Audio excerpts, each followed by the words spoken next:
On a tous cette sensation, n'est-ce pas? Quand on repense à un souvenir, on a l'impression de rejouer la scène, comme si on avait une vidéo parfaite dans la tête. C'est une conviction très forte. Et pourtant, Est-ce que c'est vraiment comme ça que ça se passe? Est-ce que notre mémoire est réellement cette caméra ultra fiable qui enregistre le passé sans jamais rien changer? Eh bien, la science, après des décennies de recherche, nous dit que non, pas du tout. En fait, c'est même tout le contraire. Notre mémoire est bien plus un processus de création, quelque chose d'actif qui se reconstruit sans cesse. Alors, comment ça marche concrètement? Pour bien saisir pourquoi nos souvenirs sont si flexibles, on doit d'abord regarder comment ils se fabriquent. Et pour ça, les scientifiques identifient 3 grandes étapes. d'abord, il y a l'encodage, quand on capte l'information. Ensuite, le stockage, où on la conserve. Et enfin, la récupération, le moment où on va rechercher ce souvenir. Et le point clé, c'est qu'à chacune de ces étapes, il se passe bien plus de choses qu'on ne l'imagine. On commence avec l'encodage. Il faut bien comprendre que le cerveau n'est pas une caméra qui filme tout en 360 degrés. Non, il sélectionne.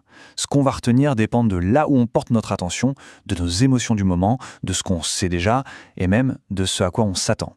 Du coup, dès le départ, la réalité n'est jamais enregistrée de façon brute et objective. Ensuite vient le stockage. On pourrait croire qu'un souvenir est comme un fichier informatique, bien rangé et qui ne bouge plus. En réalité, pas du tout. Il est réparti dans nos réseaux de neurones. Et chose assez folle, à chaque fois qu'on se remémore quelque chose, le souvenir redevient malléable, il peut être modifié. Un souvenir qu'on rappelle souvent n'est donc jamais tout à fait le même que l'original.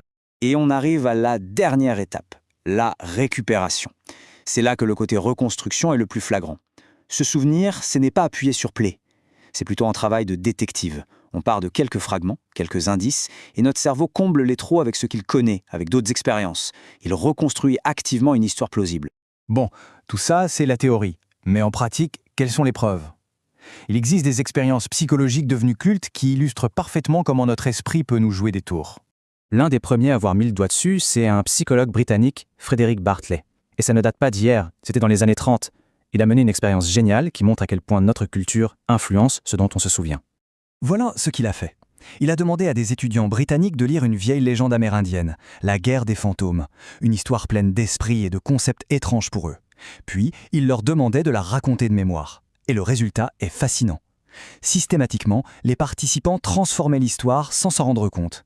Les détails qui ne collaient pas avec leur culture étaient soit oubliés, soit modifiés pour devenir plus logiques, plus britanniques.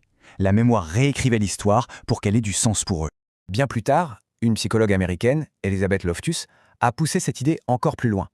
Elle a montré qu'il suffisait parfois de changer un seul petit mot dans une question pour altérer un souvenir. Dans une de ses expériences les plus connues, elle a montré à des gens une vidéo d'accident de voiture. Ensuite, elle a posé une question simple.